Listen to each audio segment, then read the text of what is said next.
This This conference will conference now be will now be recorded. recorded. Okay, morning everyone. It is September 14th, 2022, and smoky outside, unfortunate. Hopefully that air will get better soon. It's cooler, so hopefully that will help with the fire that's going on. Have a lot to cover today. I'm going to start by introducing a new topic that I'm going to be regularly posting on. When we're done with this, I'm going to re-record this just so I have it as its own little topic with our YouTube collection. But it's called 2-Minute Marketing. And the reason why I like to talk about this is often I have some ideas. We have some new things we find. It's not enough information to share in one full class, but it's a little 2-minute segment that I'm going to start recording regularly. When I have a new one, I'm going to share it with everybody, probably by sending you all an email link to it. So I'll record these things and then you can use them. But today I want to start by just sharing this first one that we've actually produced here. And again, we're calling it 2-Minute Marketing. And it's just a fun little thing here. So we're passing on marketing tips, tricks, and tools to help keep you front of mind when your sphere of influence is thinking about real estate.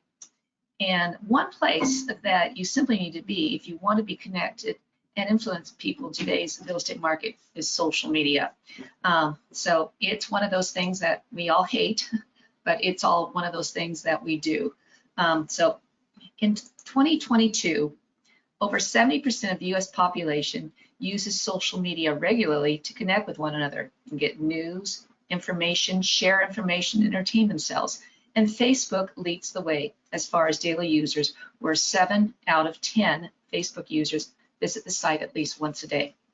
And I know what you're thinking about. We're talking about collecting emails, adding value, staying top of mind. If you have time, why not produce a couple of bomb or YouTube videos as well?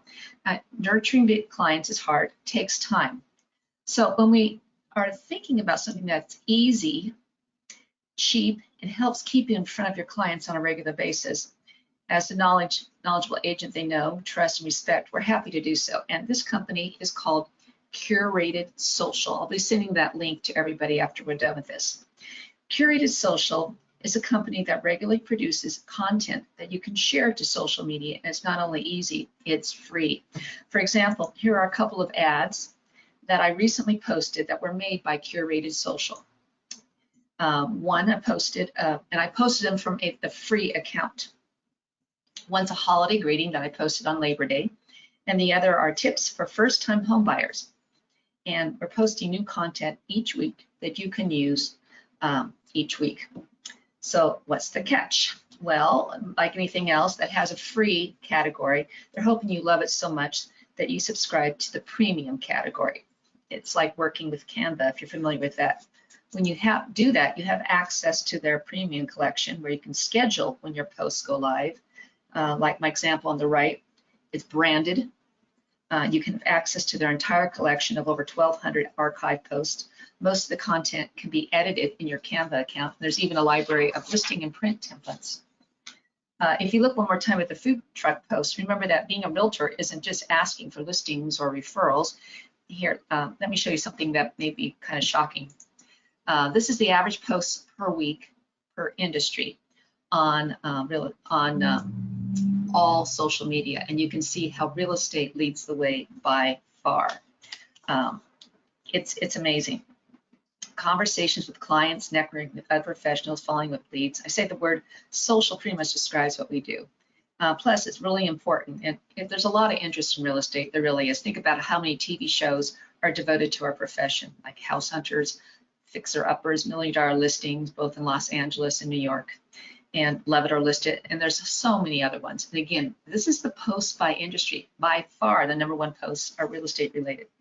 Now, look at the next chart. Despite being the most social business, the interactions by posts were pretty small. And why is that? Well, to be successful in real estate posts, you need to be sharing things. Yes, your listings. Yes, information about what's happening with you.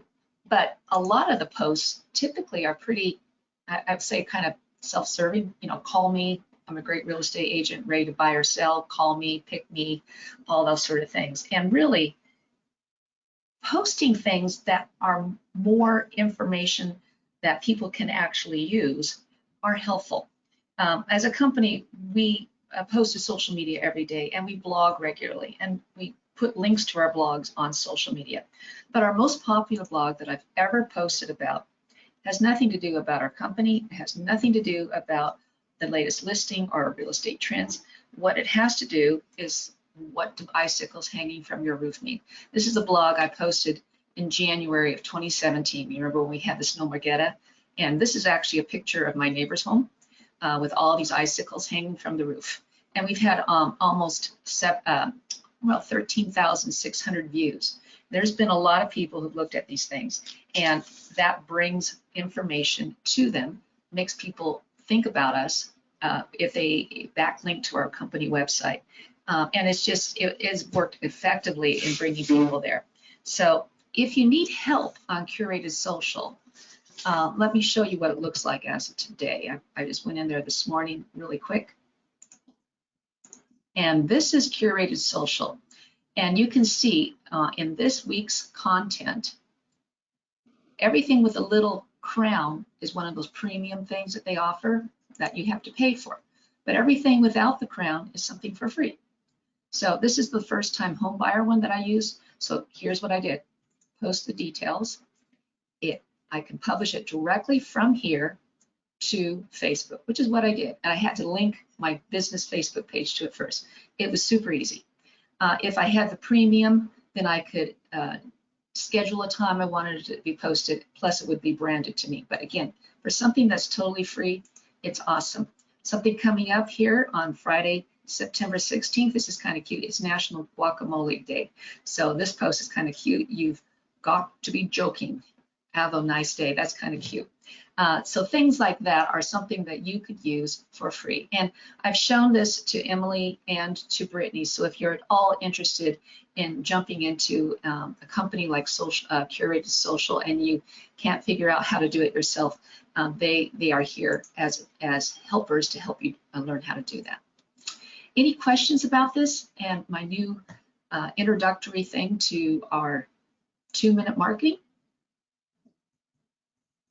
Any more questions? Okay, if not, let's go into what we're here for to talk about a lot of is our trends. So it's really fascinating what's been happening, and you guys are all frontline people seeing it. I've been talking with a number of you about what is going on with the market. And some of this data in this slideshow is a little bit out of date.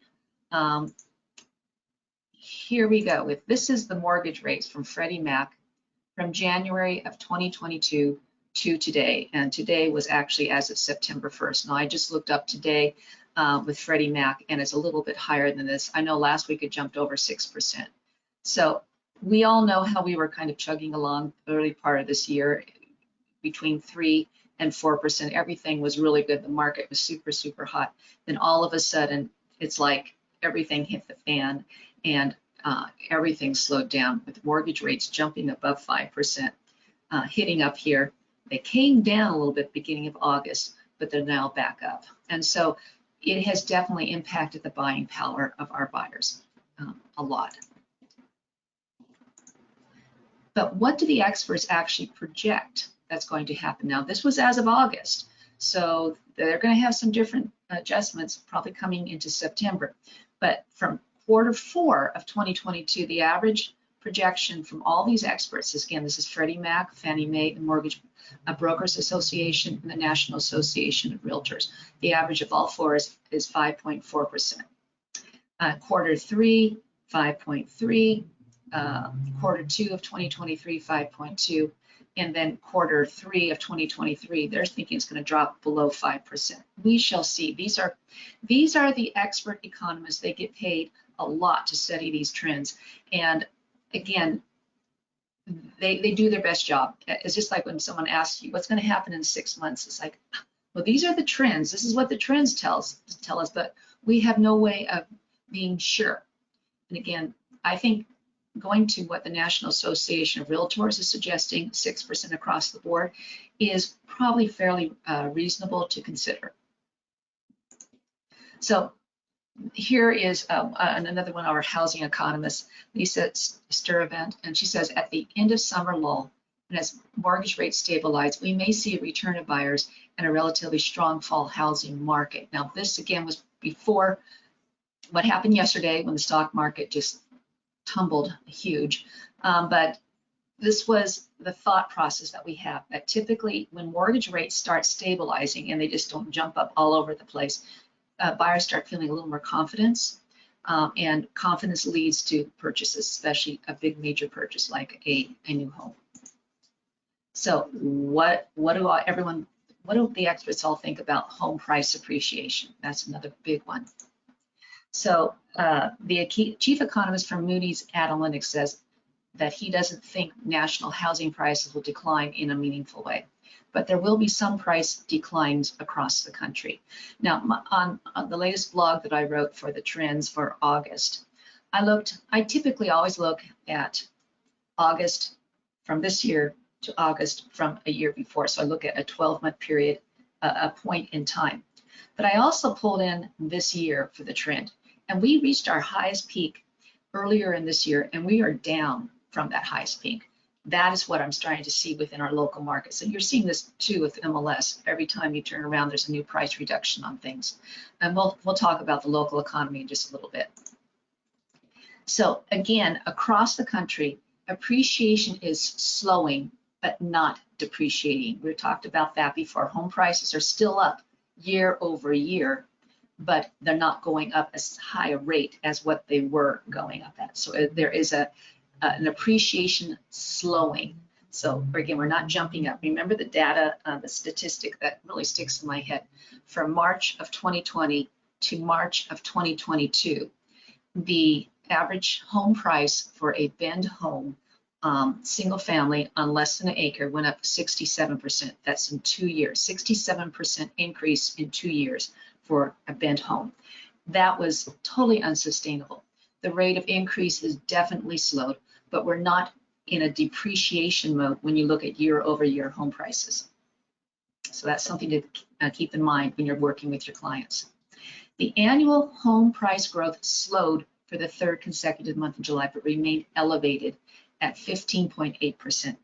As 30-year fixed rate mortgages neared 6% this summer, some prospective home buyers pulled back, helping to ease overheated and unsustainable price growth. Looking ahead, CoreLogic, which is again a big company that looks at trends, CoreLogic expects to see a more balanced housing market with year-over-year appreciation slowing to 3.8% by July 2023. Remember, 3.8%, between 3 and 5% is normal home value appreciation year over year. That's a normal, healthy market. What we've been seeing has just been totally not a normal market. Just like when everything crashed, or the housing crash that we had back in 2008, 2009, that was an anomaly. The growth that we've had has been an anomaly. Normal rate, 3 to 5% per year. So this is what many experts thought would happen in January. Remember their home price appreciation forecast? We talked about this, what people were thinking was going to happen. So they do an analysis at the beginning of the year. What they did later is when they took into the trends, the fact that at the beginning of this year, we were still really booming and things were really happening. So they revised their home price appreciation for 2022, and everyone went up on their expectation about what's happening. And this is obviously much more realistic about what we've seen this year with home price appreciation. What are the home price forecasts for 2022? Again, this is just putting it into a different chart, so it's a little bit easier to see. And again, the average of all 7 forecasts show across the nation 11.3% home price appreciation, which is what they've expected, and that is their forecast for the remainder of this year. One of the reasons why people, when they ask us, are we going to be going into another new housing crash? like what we had back in 2008, 2009. Well, the thing that is really saving us from this is the fact we still don't have anywhere near enough inventory to go around. So if you look at where we are now, we know we have more inventory than we had last year. Last year, we actually across the country right now have 26% more inventory in the week that ended September 2nd than we did in 2021. But compared with 2020, we're down 5.4%. And compared with 2019, pre-COVID time, we're down 42%. So we still have a lack of inventory, and that's still across the country right now, and even within our own market. Remember, a balanced market is 5 to 6 months of supply, and we haven't had 5 to 6 months of supply since 2012 in Bend. That's the reality of what we've been dealing with. We've been in a seller's market since 2012, but when we had 3 to 4 months of supply, that was absolutely a whole lot better than when we have been over this last couple of years, which you've had very little inventory. And then let's talk about affordability. Now that's the big key right now. This is what's really impacting a lot of our home buyers. The affordability index, remember this is something that the National Association of Realtors produces, and it goes back to 1990. The higher the figure, the more affordable the home, the more affordable. And it tracks things like interest rates, income, and home prices. Those are the things that it takes into consideration. And of course, homes were most affordable during the distressed market when we were in the housing crisis, 2008, coming out of it, 2013, 14, 15. Today, we are historically at the least affordable time for home prices, and we all know that. I mean, our home prices are not affordable. Home buyers struggle to purchase. And again, this is historically the least affordable time across the country. That's something to think about. So compared to 1 year ago, the monthly mortgage payment rose to $1,900 from $1,200, an increase of 53.7% across the country. An additional $700 per month for the mortgage, for a mortgage payment. And you take that into consideration with the latest inflation figures, which I believe was 8.2, 8.3%. You know, when you couple the cost of gasoline, the cost of food, the cost of travel, the cost of, you know, everything that you do. And I'm wondering how this is going to impact people with their heating costs this winter, all this sort of stuff. When you have mortgage payments going up this high because of the increase in interest rates, the affordability for people, what they can put their money into is definitely limited. So this is a big change for us, change for our industry, change for everything that our people that we live with ourselves. So mortgage payments are increasing. If you go back to April of 2020, the average mortgage across the country was around $1,000. It's almost doubled to June of this year, almost doubled. So monthly mortgage payments are definitely increasing. Homes are less affordable. This is another thing that we look at. If you look at the chart of a mortgage payment to income ratio, when things were way, way down here, when things were super, super affordable, we're up here to about 25.4%. And this is, again, is assuming a 30-year fixed rate mortgage with 20% down payment on a median priced home with a median income. So again, this is a chart from the National Association of Realtors. And these things really help us understand what is going on and help provide us with tools to be able to talk with our clients.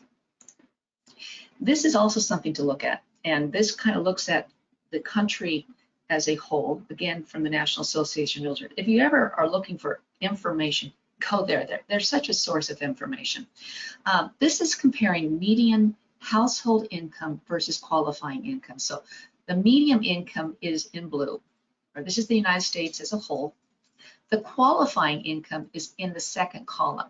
So this is the qualifying income to purchase a home. So right now, the median income is $91,000, almost $92,000 across the United States. The qualifying income on an average across the country to purchase a home is at 93,000, really close. In the Northeast, you have enough median income to purchase a home. It's way better in the Midwest, where look at that. The qualifying income is way down there. Home prices, as we know, are a whole lot less in the Midwest. And even though median income is a little less there, the cost of buying a home is a whole lot less. Now in the South, it's almost balanced between the median income and the qualifying income, almost exactly the same. But look at the West. Of course, this is where we are, where we talk about how unaffordable homes are in the West. Yes, our median income is really pretty good in comparison to the South and the Midwest, but look at the price, the qualifying income that you need to buy a home. No wonder it's so hard, especially for first-time home buyers, to qualify and to purchase a property. It's very, very challenging. So here are some things that buyers can do today. And we all know that when we're working with our buyers. Expand your search area and criteria. You can't afford Bend. Can you afford Redmond? If you can't afford Redmond, can you afford Madras or Prineville or La Pine? And if your job is in Bend, you have to commute. So expanding the search area and criteria that they're looking for. If they're looking for a single family home, would a townhome work? Or would a condominium work? Or maybe a manufactured home as a way of starting the home ownership process. Explore alternative financing options.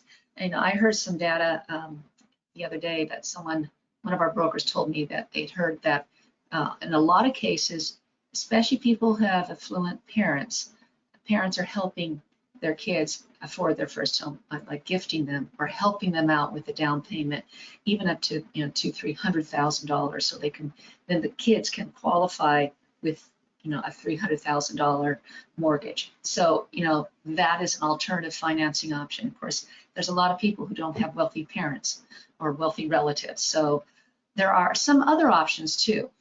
And this is grants, gift funds, etc., and down payment. There's a company called downpaymentresource.com. There are some grants available for people who are looking for down payments. Of course, there's also FHA, VA loans, but again, if the price of the home is still beyond what you can afford to pay, that's a challenge. It's definitely a challenge, but there are some sources for down payments, some resources for that.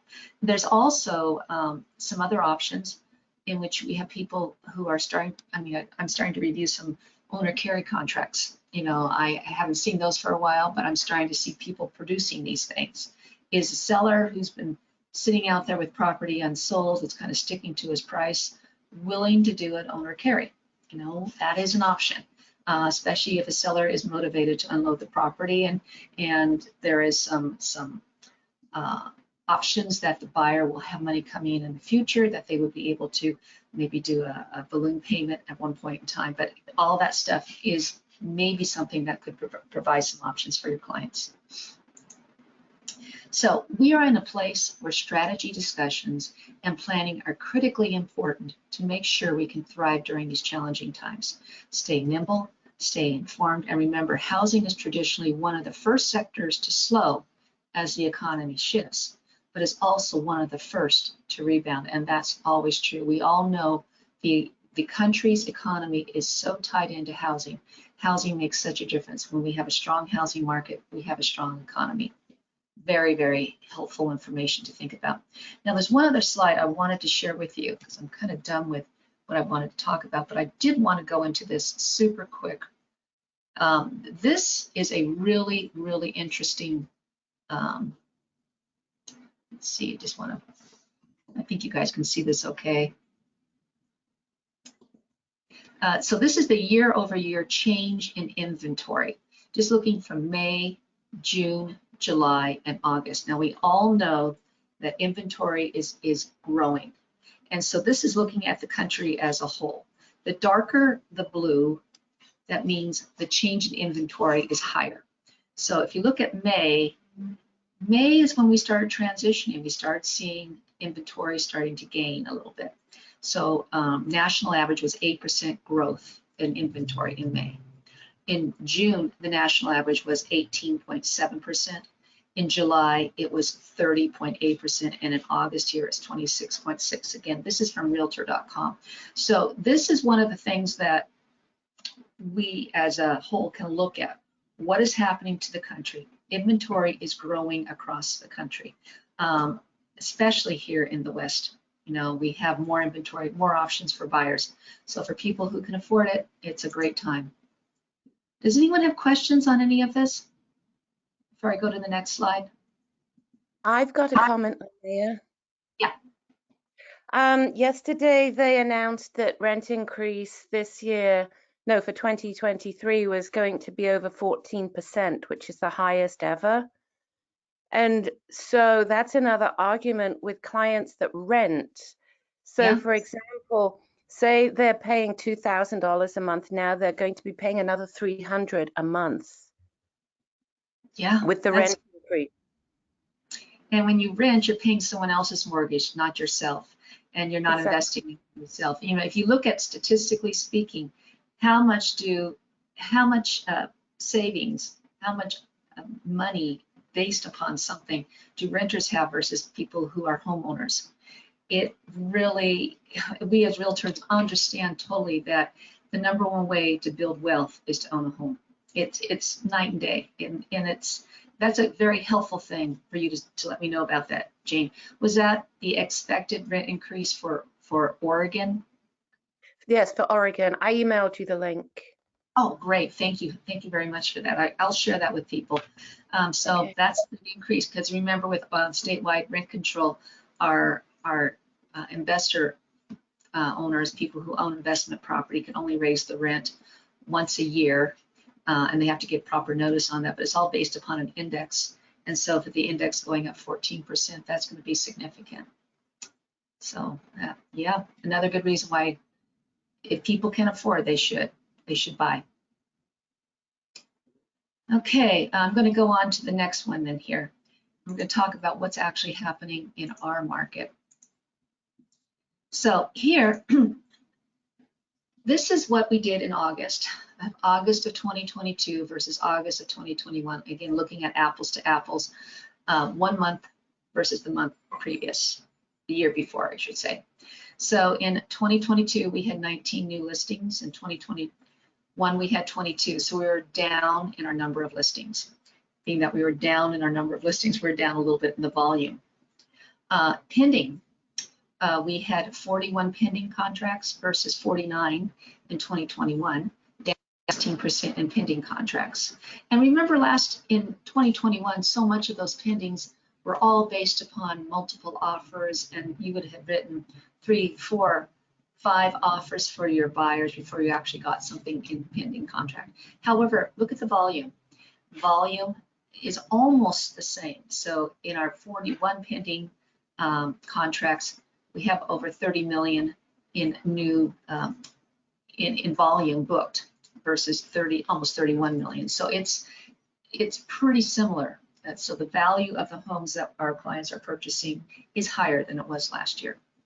And our closings were down 19% because again, and the volume here is down. But again, if you look at the year to date, we've had 63 fewer closings, but the volume is similar.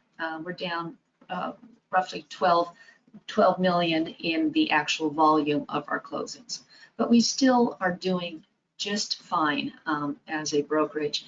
And you know, when things slow like this, it is an opportunity to work on your business.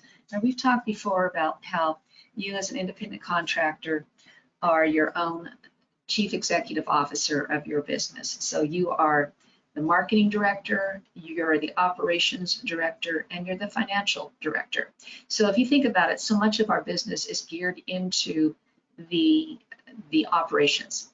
I need to write a CMA, I need to show this property, I need to go and get that listing, I need to do all these things that we do all the time in our business.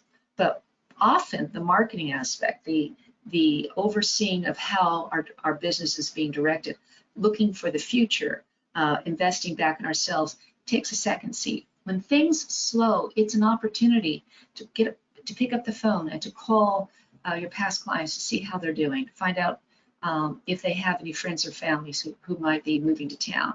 Find out that they're at a point where they may be considering selling their property. It's an opportunity to really work on your business. And that's one of the things that I'm trying to work on myself as we move into the fall. As things slow, it's the opportunity to work on things rather than in them. We get so caught up in the day-to-day stuff. So that's something I'm trying myself to do. So if you look here, this is again from MLS, and here, this is the Bend residential, which also includes Sun River. It's one reason I don't like this chart as much, because Sun River is a different market. But you can see here in August of 22 how much the active listings have just shot up.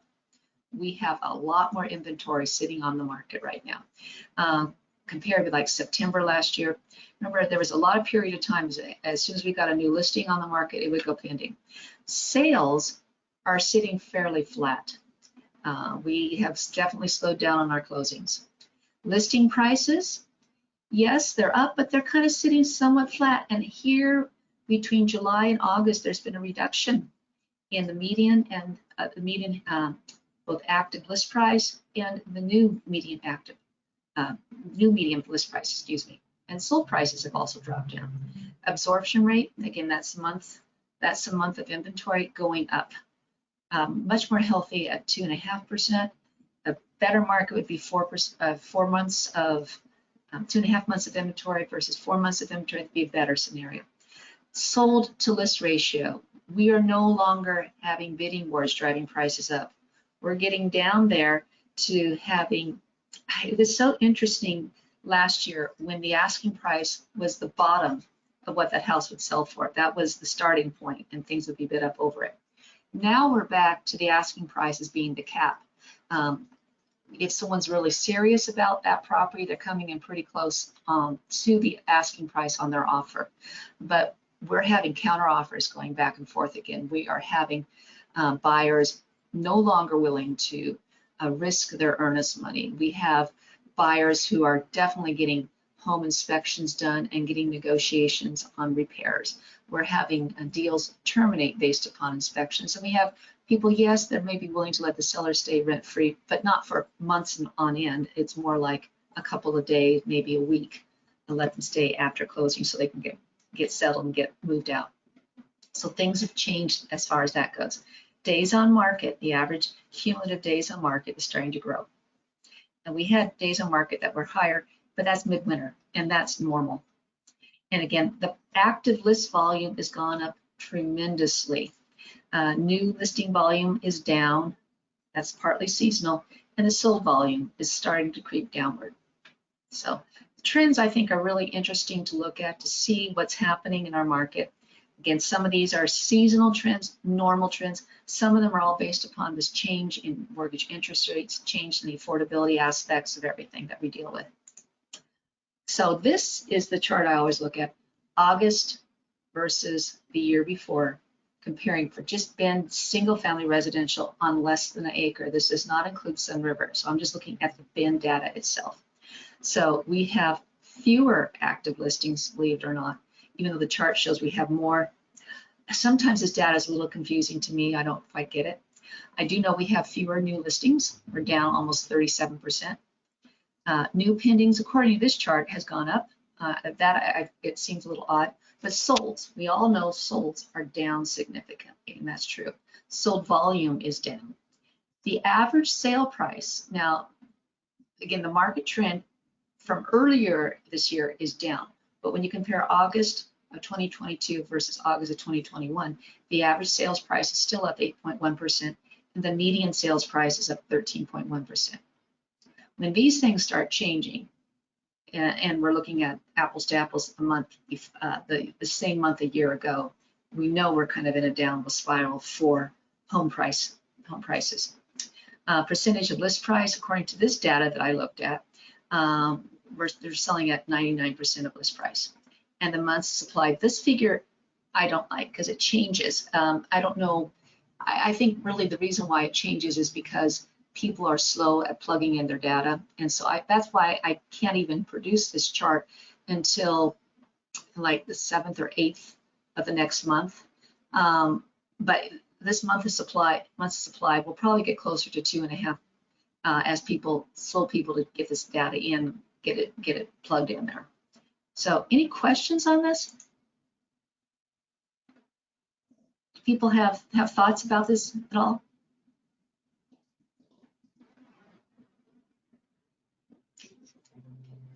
Okay, something else I wanted to share with you before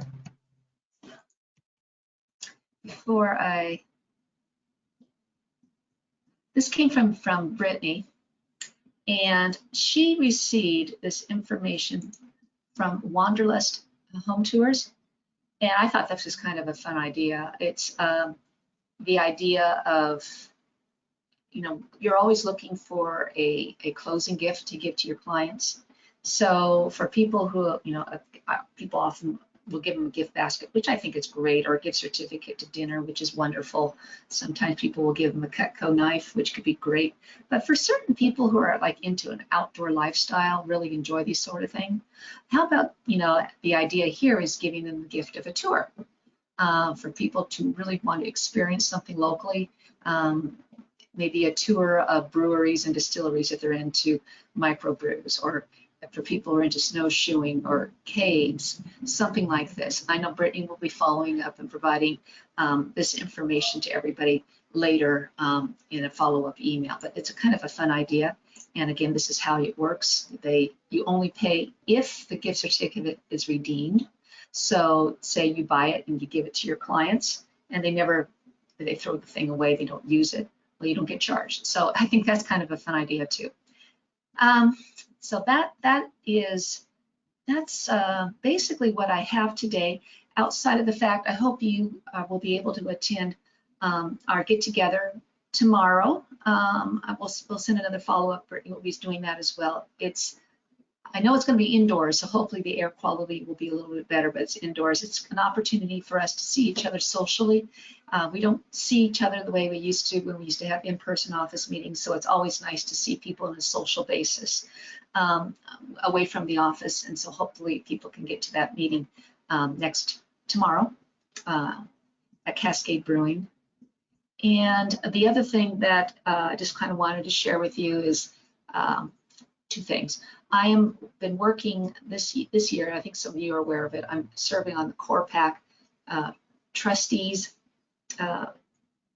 So I'm part of our local association in interviewing candidates running for office. Yeah, that has been an eye-opening experience. It really has. I've been meeting people who are, some of them are very polished politicians, some of them are very new to the whole thing. But we're interviewing them and asking them questions regarding realtor concerns. So where are they with housing affordability? Do they have ideas on how to make things more affordable? Where are they with short-term rentals? Where are they with home energy score?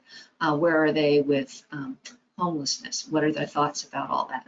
And it's been an education to be talking to people and to be able, through the funds that go to CORPAC, to be able to support their candidacy through giving them some funds that may enable them to get elected. And if elected, obviously, hopefully keeping those realtor ideas as part of their policy making. That's the goal, and makes things a little bit easier for all of us working in real estate. We do this on a local basis. The state does it on a statewide basis. And of course, the National Association of Realtors does it on a national basis, trying to get people elected and to, of course, lobby for realtor positions. So it's been an education, and if you ever, I know there's a push right now to have all realtors across our area give $15. I'll send the link for that. If you guys have it in your heart to produce $15 to help with CORPAC, that'd be great. We've been spending, you know, I just did a motion to spend $10,000 to support a candidate who's running for city council. We have one more set of candidates to interview later this week, maybe next week, and then that's it. So I'm glad to be done with that. But it's been an education interviewing people running for Redmond Mayor and Redmond City Council. That's a different market altogether too, learning about Redmond issues. And then of course here in the Bend City, and then of course the County Commissioner too. So been interesting. Does anyone have haves or wants or questions on anything? If you have a have or want or a question, please unmute your mic and just volunteer.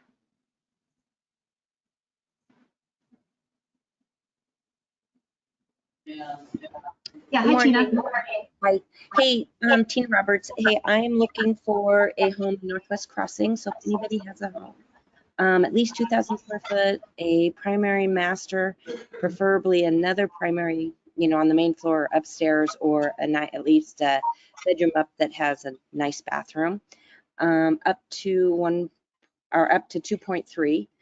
And then I'm also looking for a client with 4-bedroom, 2.5 bath, at least 2,400 square feet, a larger lot, 3-car garage, up to probably 1.35.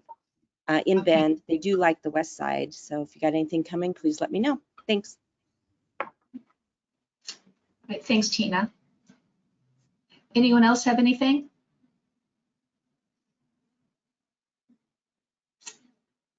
Okay, if not, I think that's it for today. Hope you all have a great time. And if you have questions on using Curated Social, please connect with Emily or Brittany. They should be able to help you set up your account if you're interested in doing that. Again, free stuff. I think free is good. So thanks so